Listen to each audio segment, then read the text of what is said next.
देखो ये न्यूक्लियस है और ये न्यूक्लियस है। इन दोनों न्यूक्लियस के बीच में इलेक्ट्रॉन डेंसिटी मैक्सिमम आएगी देखो। और बाकी चारों तरफ इलेक्ट्रॉन डेंसिटी कम हो जाएगी। सॉरी सॉरी, ये छोटा कर दो, इसको भी छोटा कर दो, इसको भी छोटा कर दो। ये छोटा हो जाएगा, ये भी छोटा हो जाएगा, ये भी छोटा। ठीक है, इस तरीके से। और क्या हो सकता है? और हो सकता है जैसे कि क्या आपको एग्री करते हो कि डी जेड स्क्वायर को अगर पी जेड से करा दे तो I N A z axis ले लूंगा तो बन जाएगा sigma bond. Axial overlapping with d orbital के साथ अगर हम एक्सियल ओवरलैपिंग की बात करते हैं तो कैसे होगा देखो।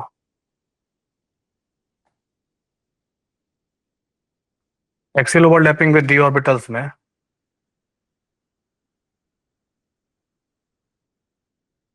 जैसे कि अगर ये ऑर्बिटल ले ली जाए आपस में,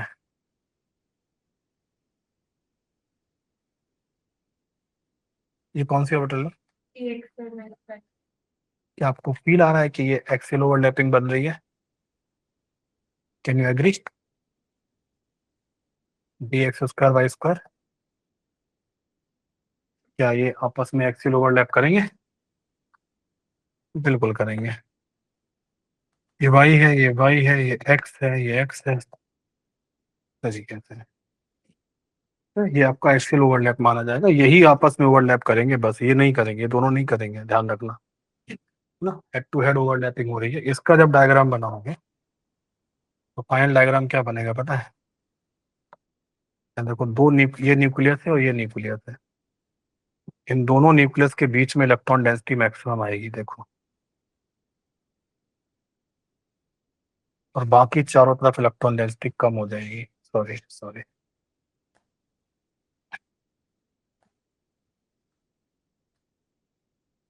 ये छोटा कर दो, इसको भी छोटा कर दो, इसको भी छोटा कर दो। ये छोटा हो जाएगा, ये भी छोटा हो जाएगा, ये भी छोटा। ये हो जाएगा सिग्मा।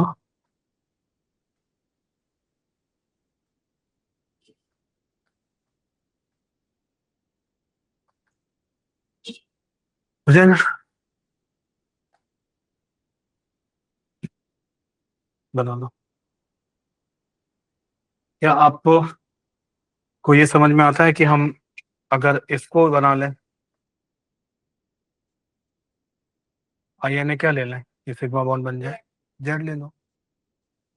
तो आई एन ए आप क्या ले लोगे? आई एन ए आप जेड एक्सेस ले लो। क्या आपको फील आती है कि सिग्मा बॉन्ड बन जाएगा? इसमें क्या करते हैं, वो दोनों को जोड़ेंगे ऐसे करके, बीच में ये बना देंगे, रिंग को छोटा कर देंगे, आसपास भी छोटा कर देते हैं, ऐसे बना लेते हैं। ठीक है, इस तरीके से। और क्या हो सकता है? और हो सकता है जैसे कि क्या आपको एग्री करते हो कि डी जेड स्क्वायर को अगर पी जेड से करा दे तो I N A z axis ले लूंगा तो बन जाएगा सिग्मा बॉन्ड। तो सिग्मा बॉन्ड बन जाएगा हाँ ऑनलाइन, सर। बन जाएगा ना?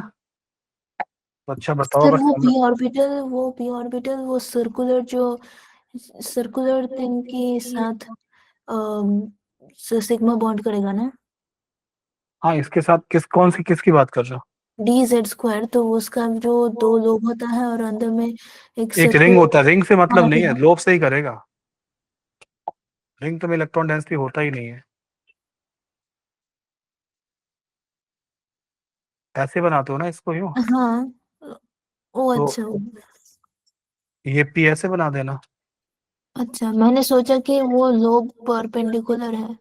नहीं, परपेंडिकुलर क्यों, सिग्मा बॉन्ड बना रहे हो ना, तो हेड टू हेड ओवरलैप कराओ। ये एक्सियल ओवरलैप हो गया ना। हाँ सर।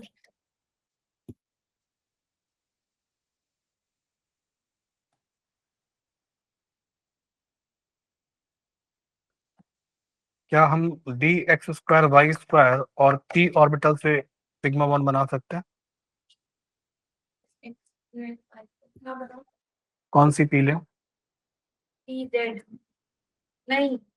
एक्स या पी वाई। पी एक्स या पी वाई? पी एक्स लोगे तो आई एन ए क्या होगा? एक्स। और d x square y square से अगर पी वाई लोगे तो आई एन ए क्या होगा? वाई।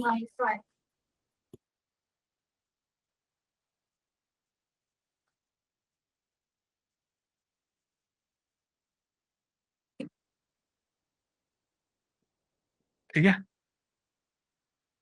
ऐसे ही अगर आपने कोई एस ऑर्बिटल लिया तो भी हो जाता है, जैसे s plus d z square बन जाएगा ना sigma bond, s plus d x square y square orbital, ये भी क्या बना देंगे, सिग्मा बॉन्ड बना देंगे। यहाँ आई एन ए क्या है, जेड एक्सेस हो जाएगा। यहाँ आई एन ए क्या हो सकता है, एक्स ले लो या वाई एक्सेस में से कोई एक ले लो, सिग्मा बॉन्ड बना देगा। बोलो कर लोगे। तो इस तरीके से आपका आज क्लास में कॉन्सेप्ट ऑफ ओवरलैपिंग खत्म हो गया है।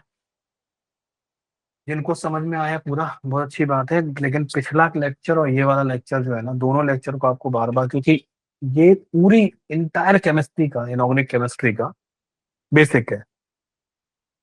क्योंकि अगर आपको ये नहीं पता कि बॉन्ड कैसे बनता है, ओवरलैपिंग कैसे होती है, तो आप इनऑर्गेनिक